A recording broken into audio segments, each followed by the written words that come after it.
Hello everyone. आज की video में हम लोग डिटेल में डिस्कस करने वाले हैं एक बहुत ही इम्पोर्टेंट टॉपिक को, जिसका नाम है गांधी इरविन पैक्ट 1931। पिछली वीडियो में हम लोगों ने देखा था कि 6 अप्रैल 1930 को गांधी जी ने डांडी बीच पर साल्ट लॉ तोड़कर सिविल डिसओबीडियंस मूवमेंट की शुरुआत कर दी थी और इसी के एक महीने के बाद यानी मई 1930 साइमन कमीशन की रिपोर्ट आई थी।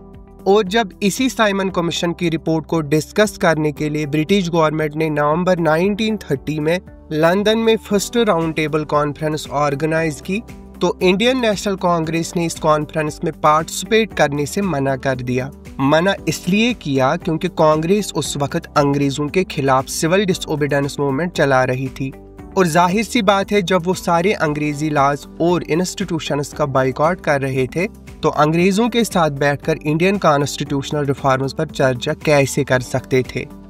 अब सोचो, जो पार्टी इतना बड़ा मूवमेंट लीड कर रही हो, जिसके पीछे पूरा देश खड़ा हो, जिसके सिर्फ एक कहने पर 60,000 से ज्यादा लोग खुशी खुशी जेल जाने के लिए तैयार हो गए हो, अगर वही पार्टी इस कॉन्फ्रेंस को अटेंड नहीं कर रही हो तो इंडिया से कोई और पार्टी अगर कॉन्फ्रेंस अटेंड भी करे तो भी उस कॉन्फ्रेंस की कोई वैल्यू बची रहती है? बिल्कुल नहीं।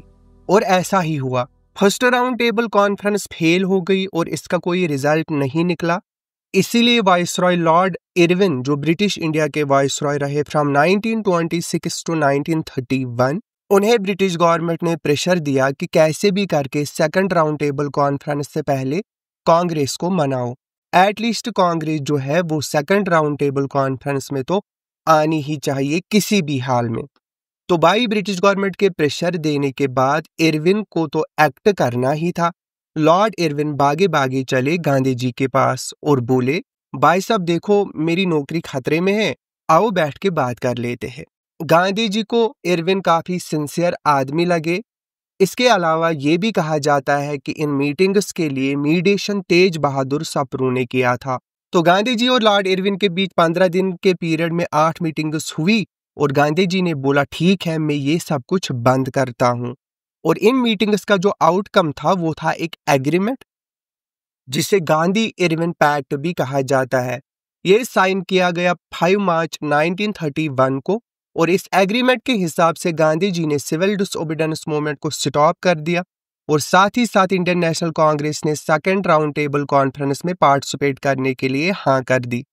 इसके बदले ब्रिटिश गवर्नमेंट ने यह एग्री किया कि सभी पॉलिटिकल प्रिजनर्स जिनके ऊपर कोई हिंसा का आरोप नहीं है, उन्हें इमीडिएटली छोड़ दिया जाएगा। साथ ही ब्रिटिश गवर्नमेंट ने इंडियन नेशनल कांग्रेस की एक्टिविटीज को रोकने के जो ऑर्डिनेंसेस बनाए थे उन्हें भी वापस ले लिया जाएगा। और इसके अलावा जो लोग टैक्स न देने की वजह से जिनकी जमीनें जब्त हो गई थी, ब्रिटिश गवर्नमेंट अब उनकी जमीनें वापस करने वाली थी। गांधी इरविन पैक्ट का नेक्स्ट इंपॉर्टेंट पॉइंट ये भी था कि जो लोग सिविल डिसओबीडियंस मूवमेंट के दौरान गवर्नमेंट जॉब छोड़ चुके थे, ब्रिटिश गवर्नमेंट अब उनको भी जॉब में वापस लेने वाली थी। साथ ही कोस्टल एरियाज में अब से नमक बनाना अलाउ किया गया था। और हाँ, एक और इम्पॉर्टेंट पॉइंट, दारू और विदेशी सामान बेचने वाली दुकानों के सामने पीसफुल पिकेटिंग अलाउ कर दी गई थी। गांधी जी और लॉर्ड इरविन की ये मीटिंग 15 दिन तक चली थी और इस दौरान गांधी जी ने इरविन से ये भी रिक्वेस्ट की थी कि क्या भगत सिंह, सुखदेव और राजगुरु की फांसी रोकी जा सकती है, लेकिन लॉर्ड इरविन ने उनकी ये डिमांड नहीं मानी। तो ये था गांधी इरविन पैक्ट। ये पैक्ट बहुत ही सिग्निफिकेंट है क्योंकि इस एक्ट में पहली बार ऐसा लगा कि दो बराबर के लोग आमने सामने बैठकर नेगोशिएशंस कर रहे हैं। इससे सिविल डिसओबीडियंस मूवमेंट की सफलता के रूप में भी देखा जा सकता है। अगर आपको वीडियो पसंद आया हो तो लाइक, शेयर, सब्सक्राइब जरूर कीजिएगा। मिलते हैं अगले वीडियो में एक नए टॉपिक के साथ। Thanks for watching doubt डिमोलिशर।